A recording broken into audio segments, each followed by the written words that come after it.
Isang nakakagulat at nakakaantig na balita ang pumutok ngayong araw.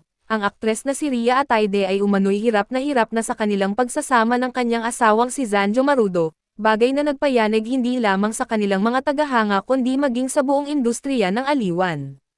Sa kabila ng matamis na mga larawan at masasayang sandali na madalas ibinabahagi noon ng mag-asawa sa social media, tila unti-unting nagbago ang ihip ng hangin, at ngayon ay umaalingaw-ngaw ang balitang puno na ng sakit, luha, at pagod ang puso ni Rhea. Ayon sa mga taong malalapit sa kanila, si Rhea ay dumaan na sa matinding emosyonal na paghihirap sa mga nakalipas na buwan.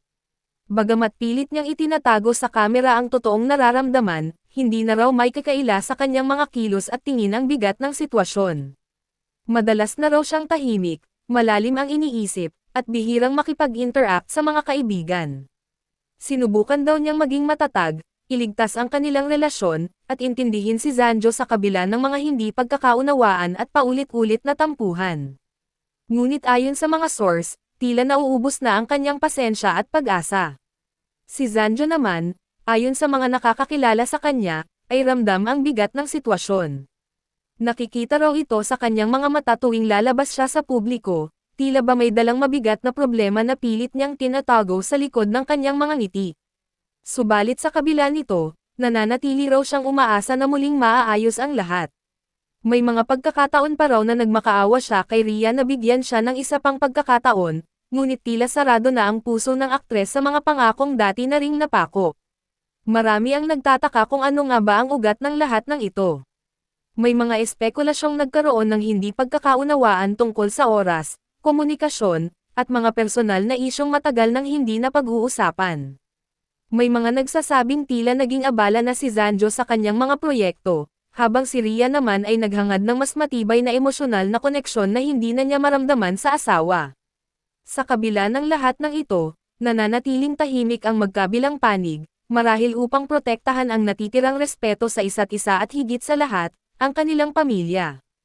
Sa mga panayam, hindi tuwirang sinasabi ni Rhea ang kanyang saloobin, ngunit makikita sa kanyang mga mata ang pagod, ang uri ng pagod na hindi dulot ng trabaho, kundi ng paulit-ulit na pagkasawi sa isang relasyong unti-unting nabubure sa pagitan ng pagmamahal at sakit.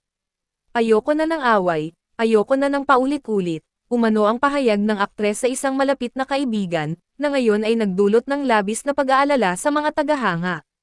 Ang mga netizens ay hati ang opinyon, may mga kampi kay Rhea, sinasabing tama lamang na pahalagahan niya ang sarili. Ngunit may ilan ding umaasang huwag pa niyang sukuan si Zanjo, dahil naniniwala silang may pag-asa pa ang kanilang pagmamahalan. Gayunman, sa puntong ito, tila malinaw na hindi na ganoon kasimple ang lahat.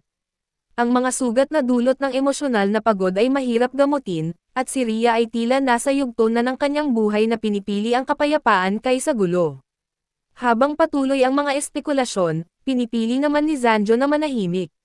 Sa mga panahong ito, nakikita siyang madalas mag-isa, malalim ang iniisip, at tila nagsisisi sa mga bagay na nagdulot ng paglayo ni Rhea. Ang dating masiglang aktor ay ngayon ay tila isang taong lugmok sa pagkalito at panghihinayang. At kung totoo ngang si Rhea Atayde ay hirap na kay Zanjo Marudo, maraming tanong ang bumabalot ngayon sa publiko, ito na nga ba ang dulo ng kanilang pagmamahalan na minsang itinuring na isa sa pinakamatatag sa showbiz? May pag-asa pa kaya silang muling magkabalikan, o tuluyan ng masasaksihan ng publiko ang pagbagsak ng isang pag-ibig na minsan ay nagbigay inspirasyon sa marami?